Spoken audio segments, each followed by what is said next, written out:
Hello, everyone. My name is Shika Dunyo, and I'm the Director of Education Programs at NORD, and I'll be your host for today's webinar on generics and biosimilars. This webinar is a part of a free series of educational webinars for patients and caregivers. We're so glad that you were able to join us today, and we hope that you join us for future webinars in this series. I just want to take a brief moment to introduce you to NORD for those who are not familiar. NORD is an independent organization that's leading the fight to improve the lives of those with rare diseases.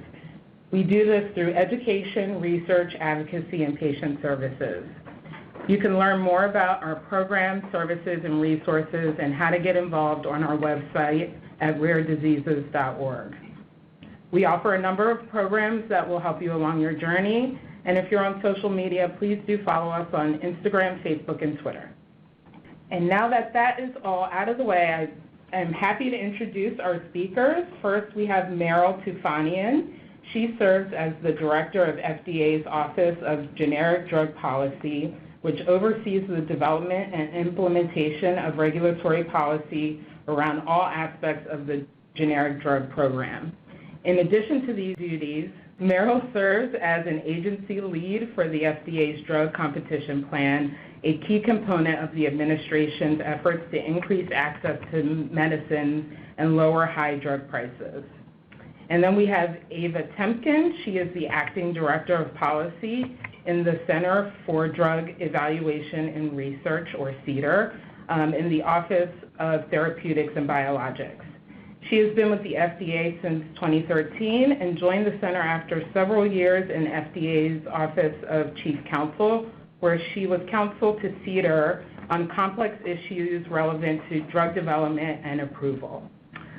So I'm going to now turn it over to Maryll. Maryll, take it away. Great. Thank you so much. It is such a pleasure for me to be here today talking to this community.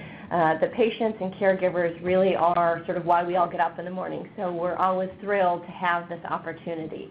So today I'm going to be talking about generic drugs, the basics of what we require for generic drug approval, and some information about trying to get more generics on the market to patients more quickly. So I'm going to start with a little bit of history back in 1984, and that is when the modern generic drug pathway was established. Prior to that time, there were tensions both with respect to the brand industry and the generic industry. The brand industry felt that there was a lack of incentives for them to pursue either new drugs or new uses for old drugs. There were patents, which, as you might know, are given by the government to protect inventions or how to use inventions for a certain period of time, usually about 20 years. But the brand industry felt that that was inadequate. At the same time, you had the generics industry without a clear pathway to developing and getting generic drugs approved. In addition, it was unclear when FDA approved the generic drugs which ones we thought were substitutable. So there was this grand, what is called a grand bargain, and really was one of the most successful bargains worked out in the 20th century, certainly for the public health on the Hill. And we got what's called, very long, the Drug Price Competition and Patent Term Restoration Act of 1984. What we refer to that as Hatch-Waxman, after Senator Hatch and Representative Waxman, who were really the thought leaders on making this happen. I will go into what the two sides got as part of the deal as we go through, but in general terms, as I indicated, we've got generics actually having a clear pathway to approval, and the innovator or brands getting a little bit more protection from competition prior to generic competition. So with that, hold on one second. Great. So the foundations of generic drug approval start with a listed drug. That's the technical term, but that's, as you will probably know, the brand name drug. That's approved with a full complement of data from clinical trials showing that the product is both safe in patients and works in the way that it's supposed to. And those trials are often time-consuming, both to develop the product and to conduct those trials. This is what is referred to, that brand drug is referred to a reference listed drug, or RLD, as I'll refer to it today. Now, what's interesting is that a generic drug applicant submits what's called an abbreviated new drug application, or ANDA, and they do not have to demonstrate that their product is safe or effective through those costly clinical trials. Instead, they have to show that their product is the same as the RLD, as the brand, and a number of important scientific characteristics, and some additional information to permit us to rely on our prior determination that the brand works. Now, what's critical in all of this, and I'll be getting into the details, is that approved generics must have the same clinical effect and same safety profile as the brand. They cost less, not because they're of lower quality, but twofold, really. One is there's a difference in the cost of data required to support approval. Instead of those costly safety and efficacy trials that the brand needs to use, the sameness data, the sameness information used to support a generic application usually costs less. And in addition, oftentimes your medicine will cost less because there's competitors in the marketplace. Instead of that one brand drug, there may be 2, 7, 20 generic drugs that are available, and with more competition, the price goes down. So it is never a question of lower quality, just a more efficient process. So what do you need to show with respect to sameness? Well, first you have to show that the conditions of use for the brand are for what you seek in your generic application. A condition of use is how to use the medicine. For example, treatment of psoriasis would be a condition of use. So my generic drug application must seek the same condition of use, the same indications as the brand drug. It has to show that you have the same active ingredient, which is the stuff in the product that gets the effect that you're looking for. For example, the active ingredient in Tylenol is acetaminophen. So you'd have to show that you have that same active ingredient as the brand. You have to show some similarities with respect to the product itself and how it's administered in your body. The same route of administration means it goes oral or intrathecal or through injection. The same dosage form. You can't be a pill and have a generic to a brand that's an injection. And you have to have the same strength. In addition, you have to show that your product is bioequivalent. And that means, in pretty basic terms, that it gets to the part of the body where the drug works at the same time and to the same extent or same amount as the brand product. And that all of those go to the fact that we need to make sure that that product is working, has the same clinical effect in the same safe way as the brand. In addition, we have to show that it has the same labeling, the instructions for use are the same, and we have to demonstrate the safety of inactive ingredients. Those are parts of the product that make up the medicine in addition to the active ingredient, like the ingredients in the capsule and in the pill shell itself. Now, these inactive ingredients don't necessarily have to be the same as the RLD for some dosage forms. You may go to the pharmacy and see that your pill is slightly different size or slightly different color, and that's permissible for some dosage forms. But what's critical for you to know is that every generic applicant must affirmatively show that any of those differences do not affect the safety or effectiveness of the product. And for some products, we actually don't permit any differences. For products that are injected into your veins, those have to be the same with respect to active and inactive ingredients. But you need to know, just because your pill looks a little bit different, it has the same clinical effect and the same safety. In addition, we have to make sure that it can be made using high quality standards. And what's interesting in the generic is there are some challenges with respect to generic drug development. One is a generic company has to get samples of its brand product to use in testing, and sometimes the brands don't want to provide the product, so that can slow down development.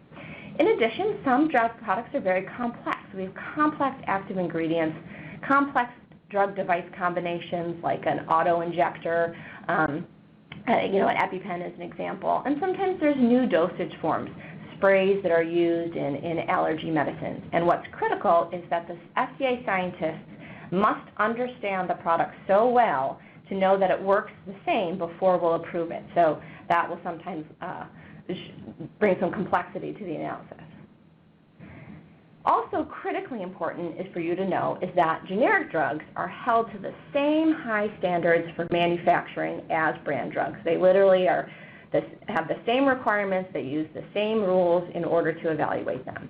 And the purpose of making sure that companies can make products using good manufacturing practices is to assure the quality of marketing products. We do that by evaluating the products, by inspecting manufacturing and testing plants, making sure that the facilities can make the product safely and consistently day after day after day. And we look through inspections before we approve, and we absolutely keep inspecting and keep evaluating drug quality over the course of the drug's life.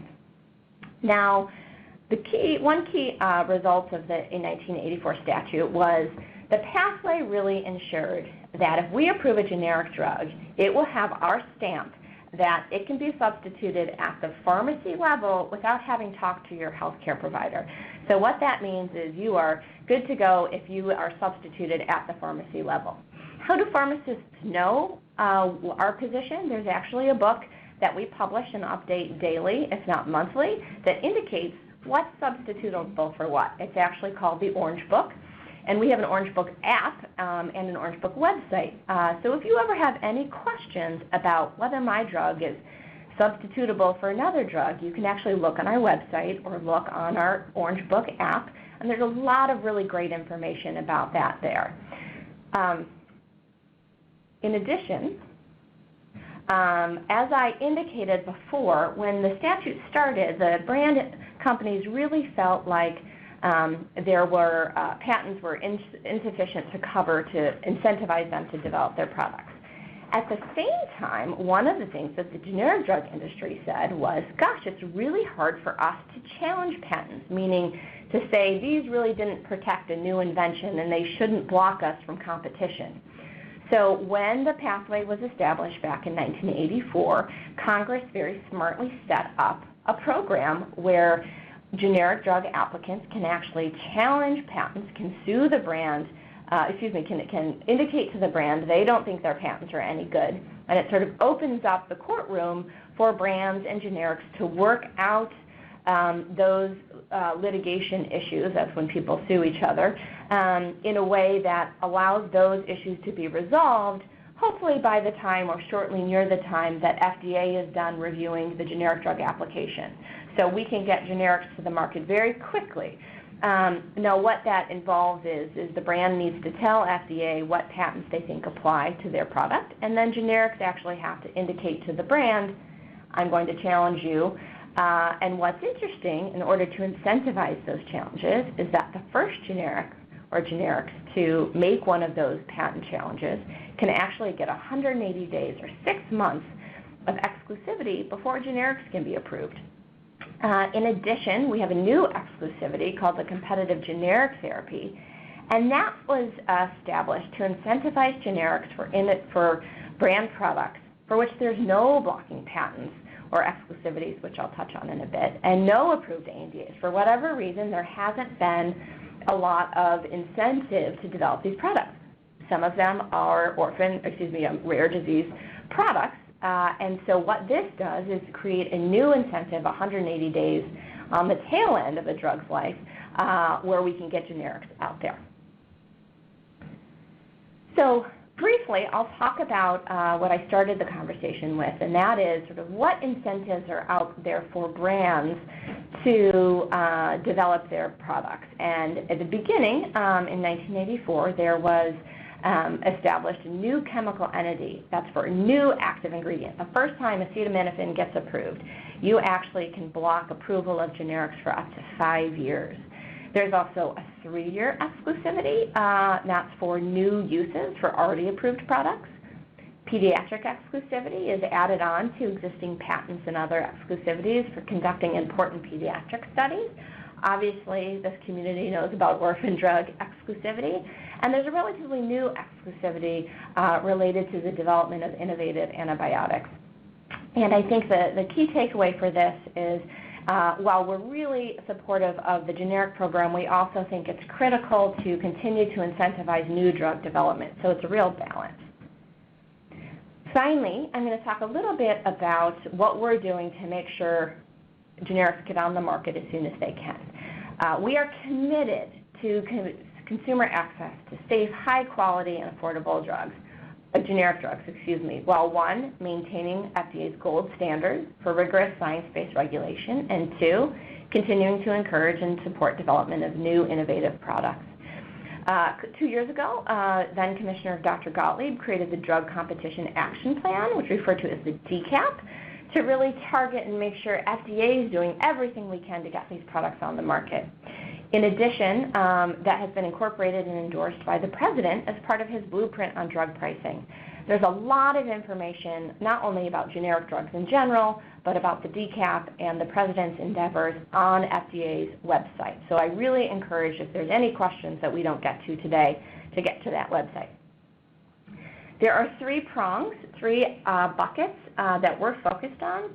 One is streamlining generic drug application review to make sure it's efficient, it's effective, and that we are approving drug products as soon as we can, wanting to make sure we're not standing in our own way.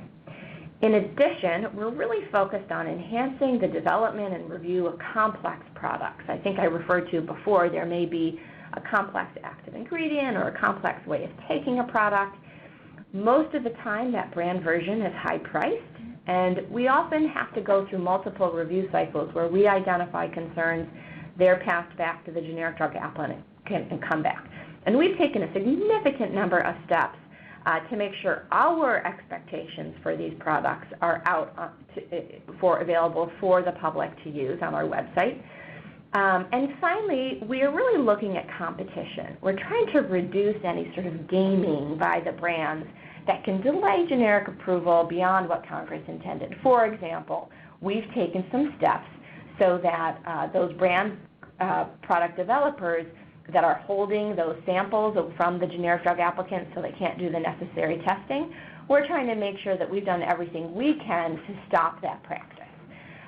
It's a really exciting time to be part of the generic drug program. We've had record number of approvals, but more importantly, I think we've had record numbers of approvals of safe and effective generic products.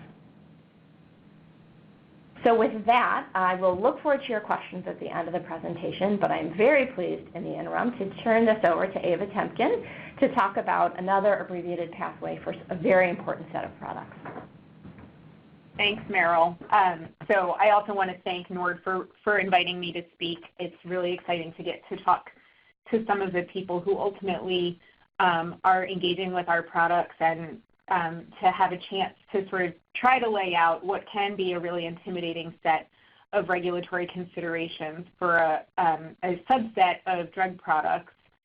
So I am going to talk a little bit about the FDA's role in biologics and biosimilars. I'm going to try to break down the basics of what we're talking about, the background definitions, what we see as the really exciting benefits of some of these products, and talk a little bit about our development and approval pathways. You'll see probably a lot of similarities between what I'm saying and what Maryll described in terms of generics, and also some differences, and I'll try to highlight those because I think it can be an area where people may have questions, but definitely also encourage you to submit questions to the extent that you have them, and look forward to answering some of those at the end. So as Maryll touched on, the FDA's broader mission is, of course, to protect and promote the public health. In particular, for our office, we try very hard to focus on our role in ensuring the balance between medical innovation and patient access and reduction of cost burdens on patients. And part of that is our role in facilitating access to biosimilars.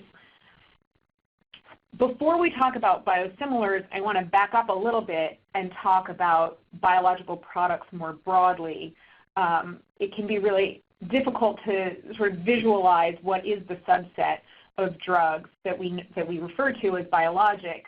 But essentially, biological products are those that are manufactured through biotechnology, typically derived from natural sources, although in some cases they can be produced synthetically. but typically they come from products that are made in living organisms with a variety of sources. It's really important because the way that biologics are produced results in natural variations across the products. So you won't hear me talking about sameness in the same way that you heard Maryll talking about sameness. It would kind of be an overstatement given that these products all have inherently natural variation based on their biological source. Most biological products are more complex in structure and have larger molecules than what we conventionally think of as drugs. Those of us that work on these products refer to the more conventional drugs as small molecule drugs, so you'll probably hear me use that term throughout. But a lot of the important medications that you probably know of are actually biological products. You may not know that they're biological products, but they may well be. They're used to treat conditions including cancer, low white blood cell counts, anemia, rheumatoid arthritis, inflammatory bowel disease, and psoriasis. And I will say, a lot of times we have a saying that people use, the product is the process. So because of the way that these products are produced, there's a real emphasis on the manufacturing process in the development and approval process, and we'll talk a little bit about that. Some of the very basic concepts that it can be helpful to understand. A reference product is defined in our statute as the single biological product against which a proposed biosimilar is compared. The biosimilar then is the abbreviated pathway product. It's a biological product that's been determined to be highly similar to the reference product with no clinically meaningful differences from the reference product in terms of safety or effectiveness. And we'll talk a lot more about what that means. And then there's another layer of biosimilar products under the same section of our Act called the interchangeable. And by definition, an interchangeable is a biosimilar product that can be substituted at the pharmacy level without the intervention of the prescribing healthcare provider. So a biosimilar would be specifically written for by the prescribing healthcare provider on the prescription. An interchangeable is defined as being pharmacy substitutable. The Innovator product, or the standalone biologic, is licensed under the Public Health Service Act under Section 351A. And like a traditional drug application, that 351A application will contain all of the information and data necessary to support a demonstration that the product is safe, pure, and potent, which is the biologic version of safe and effective. Effectiveness having been long incorporated into the way that we talk about potency. So there aren't, for purposes of what we're talking about today, there aren't significant differences between safe, pure, and potent and safe and effective. So you'll hear me use both terms. In 2010, the BPCI Act created the first abbreviated licensure pathway for biosimilars and interchangeable, so for biological products that are demonstrated to be either biosimilar to or interchangeable with a reference product. The primary difference here is that unlike a standalone application, an application that's submitted under Section 351K that is either a biosimilar or interchangeable application needs to demonstrate that the proposed biological product is either biosimilar to or interchangeable with the reference product.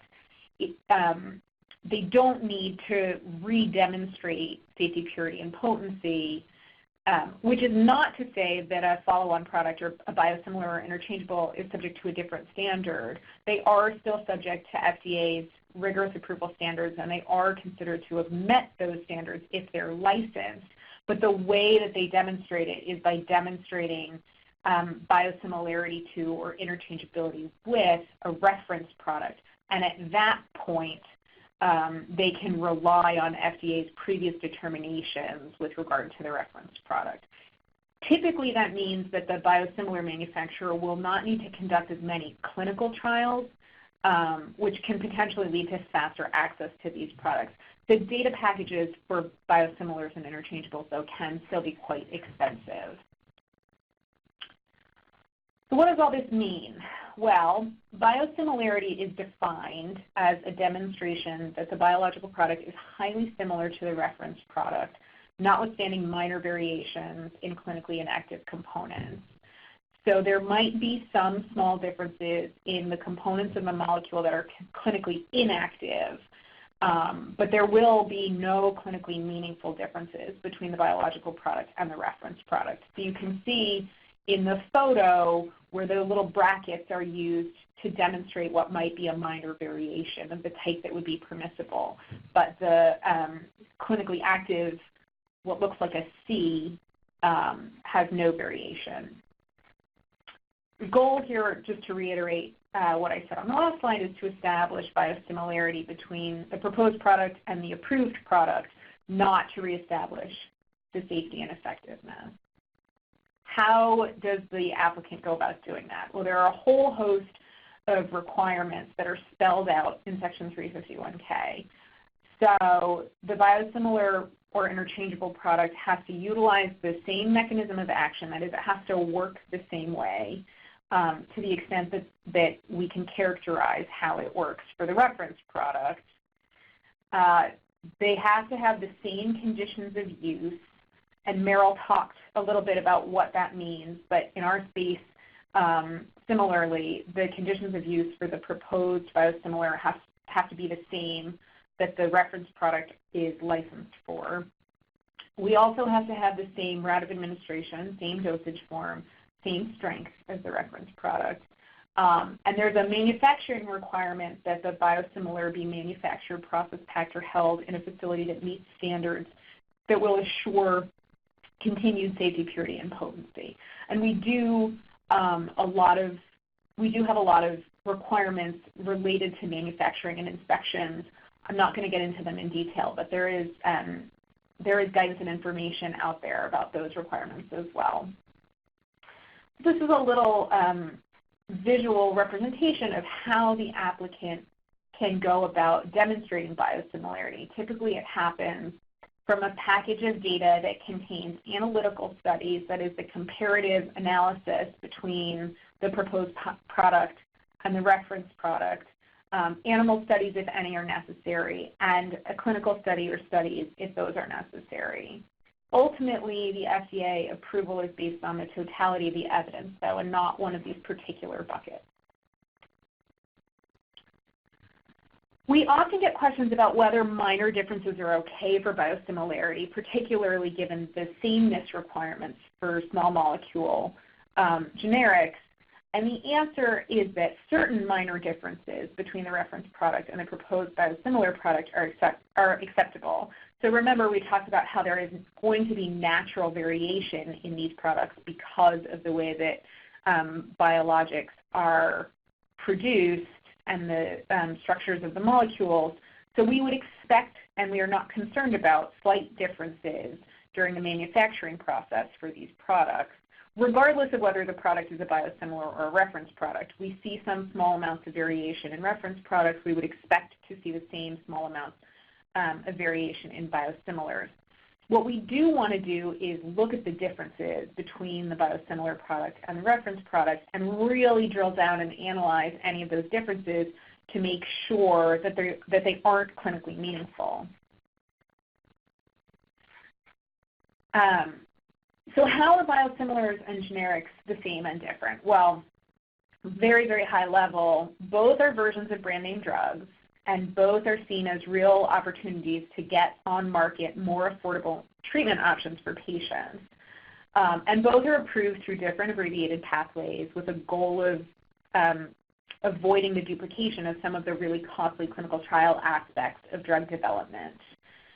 What you'll see in these boxes, though, is that the standards are slightly different, right? So where Maryll talked about the generic drug requirements, in particular the bioequivalence requirement, we instead, on the biosimilar side, have the highly similar standard. Okay, then we're going to talk a little bit about interchangeables. So what is an interchangeable? An interchangeable is a biosimilar product that's been demonstrated to be biosimilar and that has also met certain additional requirements, as a result of which it can be substituted automatically at the pharmacy. And there are three prongs to demonstrating interchangeability. The first of those is all of the requirements for biosimilarity that we just talked about. So the first prong of interchangeability is biosimilarity. The second prong is that the application must demonstrate that the proposed interchangeable would produce the same clinical result in any given patient, because we wouldn't expect different groups of patients to have different clinical results with this proposed product. And the third is that if it's a product that we would expect to see switched back and forth, so if it's a product where the patient might be on the reference product and then switch to the interchangeable and then switch back or alternate back to the reference product and then back to the interchangeable, if it's that kind of a product, then the applicant has to demonstrate that the risk in terms of safety or efficacy of that switching between the biological product and the reference product isn't greater than the risk of using the reference product without switching back and forth. And typically that will be done in something called a switching study. So I want to touch a little bit on the differences between biosimilarity and interchangeable biosimilarity. We don't yet have any approved interchangeable biological products in the United States. So it's a little bit premature for us to define exactly all of the contours. But broadly speaking, we think that the different regulatory structures reflect different scientific considerations for products that might be administered more than once. And for example, if you had a reference product that had a history of immunogenicity-related adverse events, there might be different scientific considerations that would go into the analysis of that product. Also, I think there are potentially very different business considerations that influence an applicant's decision about whether to seek licensure as a biosimilar or an interchangeable biosimilar. For example, a product that would be administered only in an inpatient setting may not warrant additional testing to get to interchangeability, which is really about pharmacy substitution, where for a biological product that's dispensed at the pharmacy, that might be a business decision that makes more sense.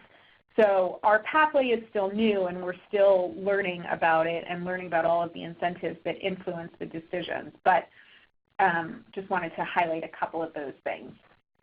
We are very excited about biosimilars. We think that they have the potential to really increase options and access and competition, and hopefully that competition would drive down costs.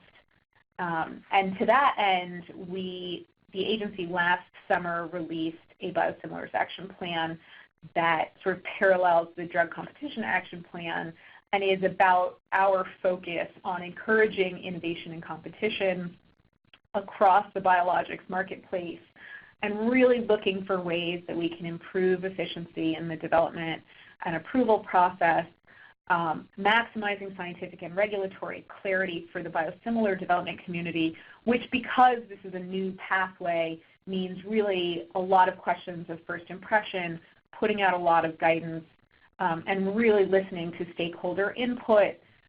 We've had several public hearings to generate conversation and docket comments, and we really are listening and trying very hard to understand what stakeholder needs are in terms of where we can provide the most regulatory clarity to help shape this new pathway. Also developing effective communication to help everyone who comes into contact with these products understand biosimilars. That includes patients, it includes healthcare providers, it includes payers, and we've been working on communications materials, which I'll touch on a tiny bit more in a minute. And lastly, to try to really learn from what we know about the market forces at play here and try to close loopholes, reduce gaming of the FDA requirements, and make sure that we're minimizing delays or unfair competition to the extent that we can. So this slide is a list of some of the guidances that we've published recently. You can see we've had a lot going on.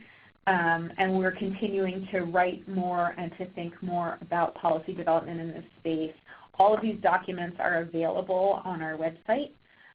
Some of them are highly technical, some of them are less so, but certainly to the extent that you have questions, you're welcome to submit them to us and also to look at some of these documents.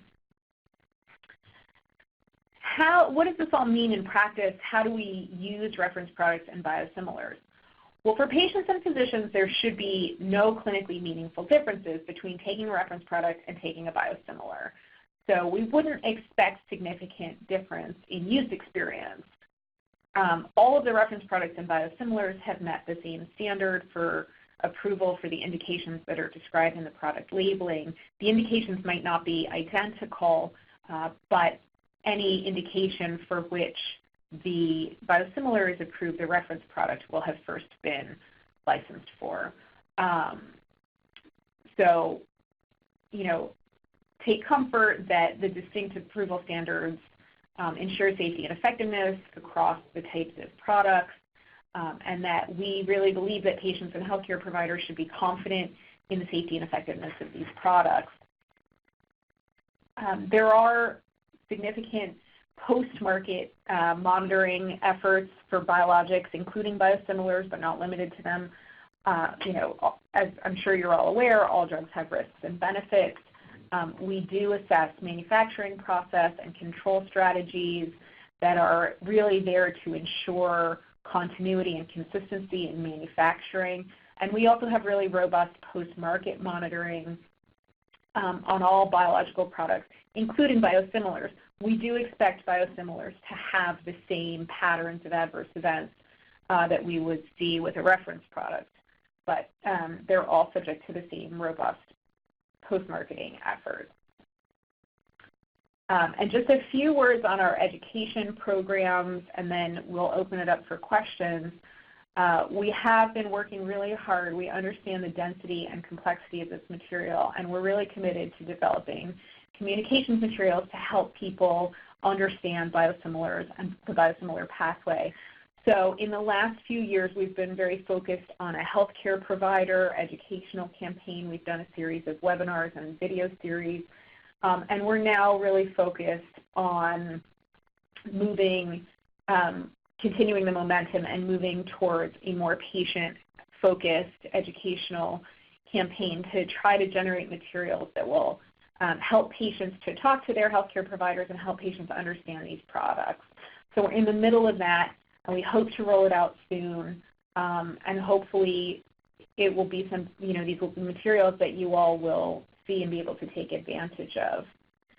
So last thing, we do also have a purple book. It's sort of like the orange book, but very, very different, and it's purple. It's also on our website.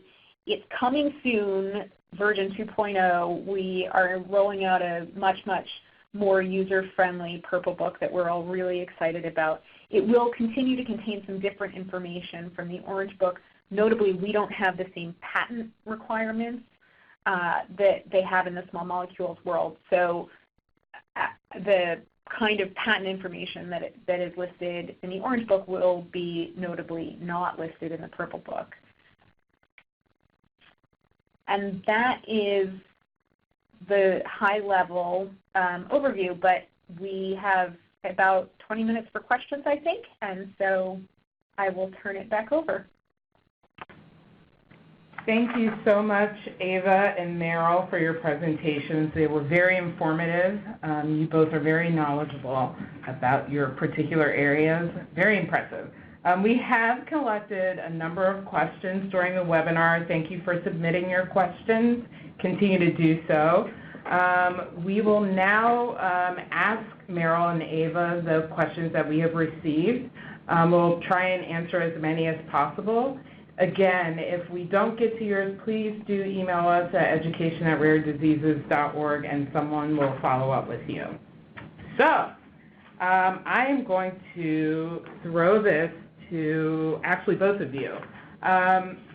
When obtaining a medication, either from a pharmacy or from the internet, how can we be sure that it hasn't been made in another country with harmful ingredients? So does the FDA oversee drugs that are coming in from other countries?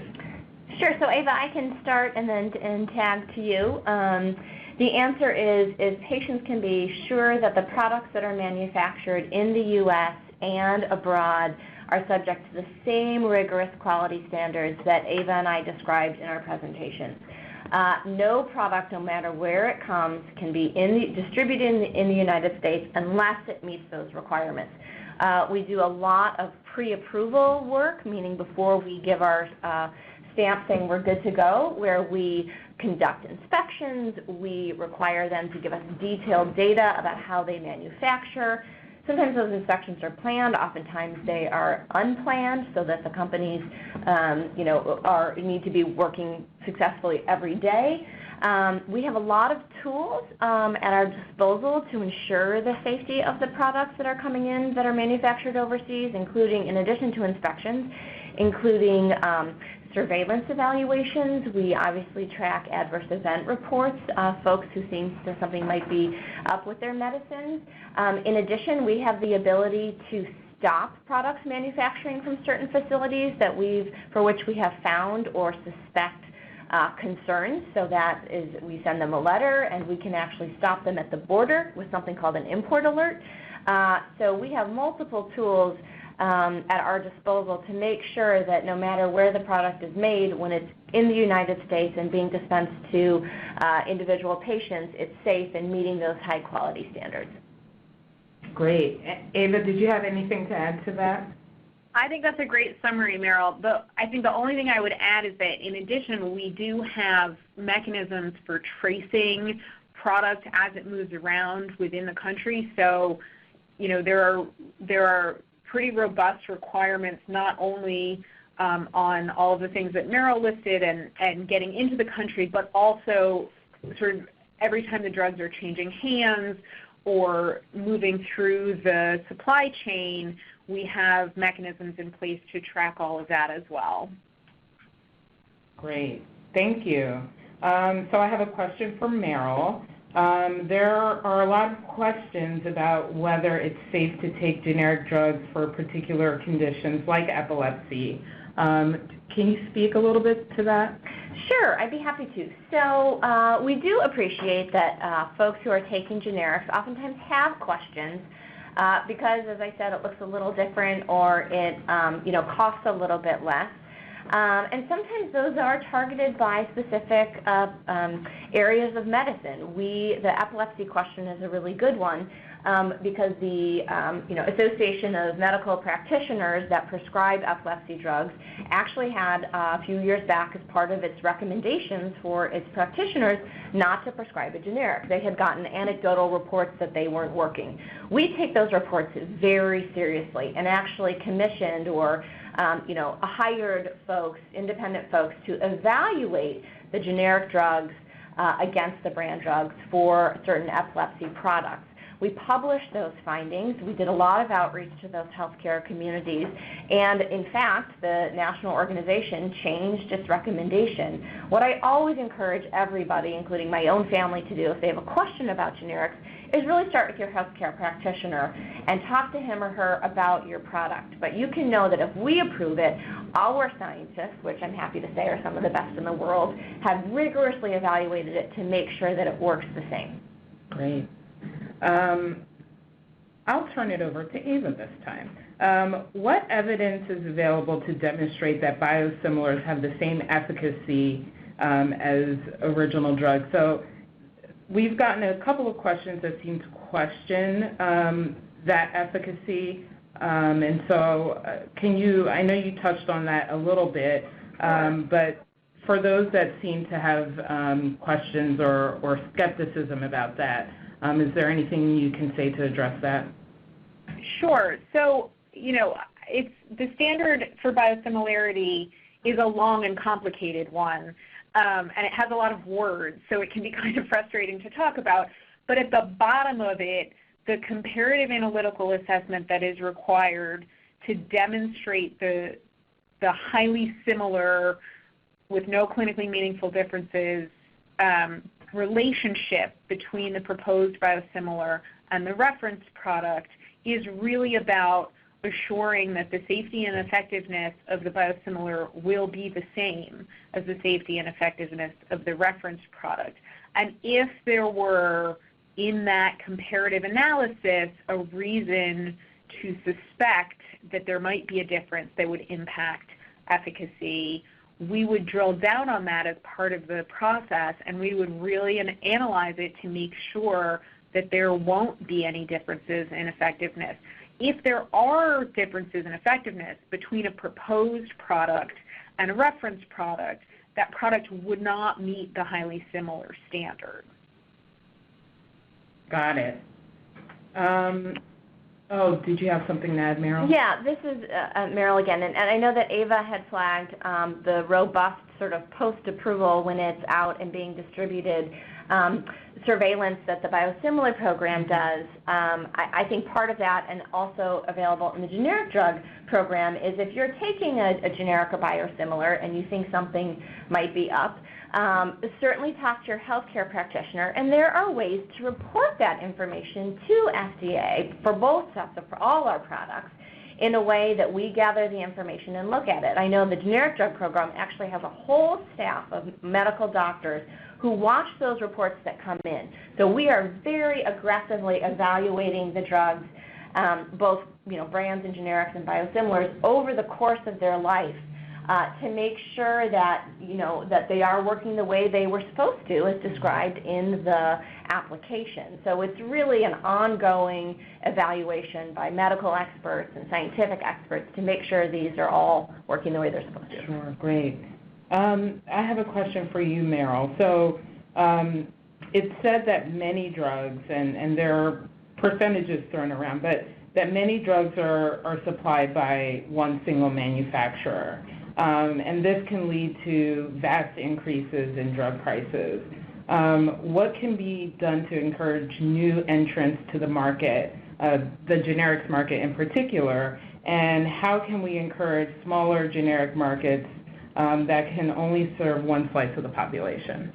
It's a great question. So as part of the Drug Competition Action Plan that I described earlier, we're really trying to, in addition to make our processes work better, make sure that the world knows what products are available for generic competition. And there's sort of two times in when that's important. One is when the drug product, the brand, is subject to patents, which means that might limit some of the availability of generics.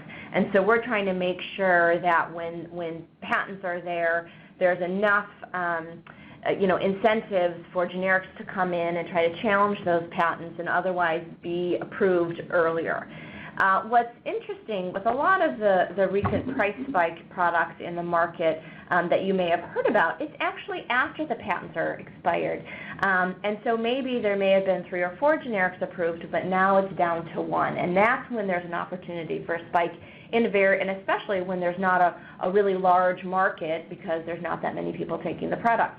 So what we've done is we've tried to make sure that there is incentives out there to make those products more enticing. That competitive generic therapy exclusivity that I talked about earlier, and when there's a lot more information on our website about that, is trying to incentivize generics to come in. We also have a list that we just created that we put on our website that outlines all the brand products for which there's no patent or otherwise something that may block or hurt or stop generic approval, but there's no approved generics. So we can't make people make generics, but we can certainly try to make sure the landscape is clear and that the incentives are there. Mm-hmm.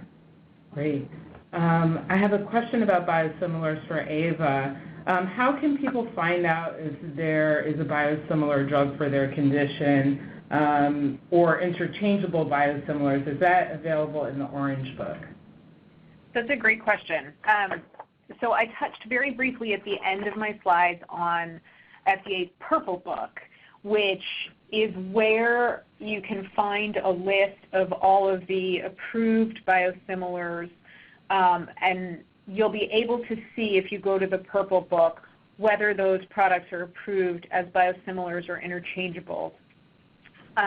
We don't currently have interchangeables on the market, so all of the products that are currently listed are biosimilars, but there's a column on the purple book that you'll see if you go there that demarcates whether it's a biosimilar or interchangeable.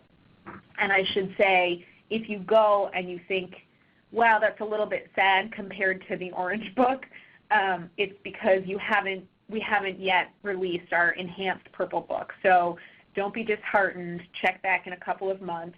We are really working hard to get it to be a little bit nicer of a user experience. But all of the information is currently up there at the Purple Book website.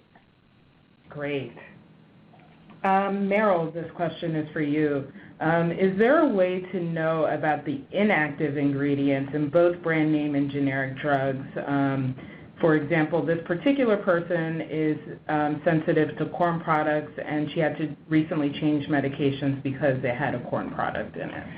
So, yes. And I am going to give you a little bit of information and then a recommendation. So as a general matter, a drug product has to describe on its label what's in it with respect to the active ingredient. It also, for certain drug products, you also have to list the inactive ingredients, but that is not required for all drug products. So as I indicated, there's for injections, medicines that go straight into your body through a needle, your inactive ingredients actually also have to be described on the label. For other products, it's not as specific because they're usually not clinically meaningful. So you can get a good amount of information from the drug label itself or the package insert, which is a longer, more detailed description of what is in the drug and how it works, which is available on our website or from your healthcare practitioner.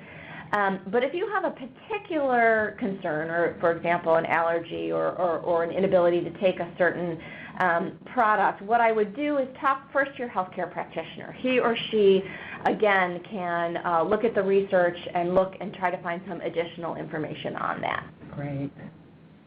Let's see. So this question is for Eva. If biosimilar products don't have the same similarity requirements as generic drugs do, are biosimilar products that are not deemed interchangeable safe for patients to swap out with their prescribed reference product? So that's a really good question, and it shows, I think, a lot of understanding of some of the things that we talked about. The answer is yes. We are very confident in the safety of an approved biosimilar. The fact that it's not the same standard as a generic is more a reflection of the scientific differences between the types of products that are regulated under the two different pathways than it is a reflection on the specific product. So I was sort of excited to talk a little bit about the naturally occurring variations that happen across lots, for example, of the same biological product. And that is true of any biological product, whether it's a reference product or a biosimilar. The nature of these products is such that we expect there to be some small amount of variability. The important thing is that the variability in the biosimilar isn't any different from or greater than the variability in the reference product. But the fact that that variability exists does not mean that the product is any less safe. Mm-hmm. Did you have anything to add to that now? Okay. I can add something on the interchangeability question too, which is that interchangeability is a separate standard, and I tried to touch on some of the scientific and business considerations why an applicant might go through the interchangeability piece of the pathway as opposed to the biosimilarity piece of the pathway. But the fact that a biosimilar is approved as a biosimilar and not as an interchangeable also in no way calls into question the fundamental safety or effectiveness of the biosimilar itself. Got it. Very helpful. Thank you. Let's see. I have a question here regarding, I think, the size of many rare disease populations. So are there enough patients in any one particular rare disease to prove that a product is biosimilar to the reference product? So that's an interesting question. The way that biosimilarity tends to be demonstrated is much less focused on the clinical aspects of the development program and much more focused on the analytical. So a lot more happens in the lab, for example, than happens in clinical studies. And for a biosimilarity demonstration, typically you wouldn't need, if you need a clinical study, it would not be larger than the clinical study that supported the reference product licensure. So while I'm very sympathetic to the challenges in diseases with small patient populations of generating sizable enough clinical trials, I don't think that limitation is unique or would affect biosimilar development programs in a unique way. Got it. Thank you. I have another question for you, Eva. Let's see. Do you suspect that biosimilars will help ease supply pressure on plasma-derived treatments? Many have had shortages recently, and I'm concerned about the access long-term. So we are very hopeful overall, and I'm not going to speak about plasma-derived products specifically, but overall I think we're very hopeful that bringing biosimilars to market will create an alternative option for patients and help ease potential shortages in the same way that we hope that generics ease potential shortages in the small molecule space. Great. So we have time for one more question, and I have one for Maryll. So there is a concern about patent hopping, that in the generic drug development space with patent hopping where companies can release a new slightly updated drug on the eve of the patent expiration, that it can deter would-be generic producers. How can the patent system be reformed to address this issue, and how can we ensure that generic manufacturers are sufficiently protected from anti-competitive activity? That's a doozy of a That's a question. doozy, and I've got 1 minute. So what I will say is the following, that not only is FDA looking at this question, but folks across the government, including many people in Congress, are looking at this question and what should be done. And the patents are actually administered by another part of the government called the Patent and Trademark Office. So if you're interested in this issue with respect to reforming the patent landscape, I very much recommend that you talk to your congressperson who's looking. I know he or she is already looking at that. With respect to what FDA is doing, we think that it's critically important that the patents that are asserted against generics are appropriate. Congress contemplated that certain patents would be appropriate but not others.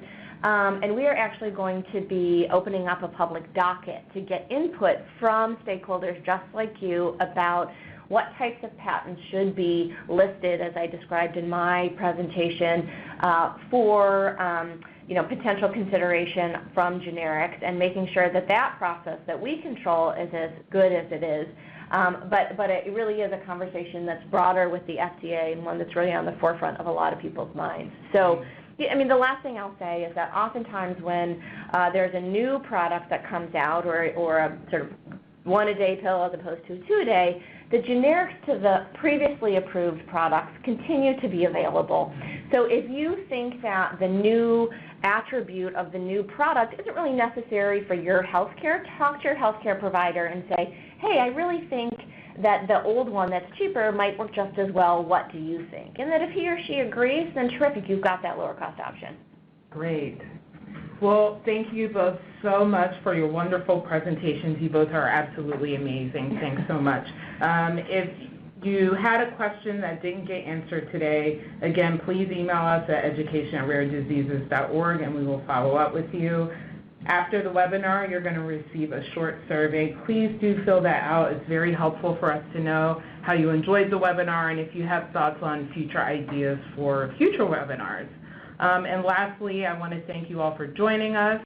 Have a wonderful day. Thank you. Thank you.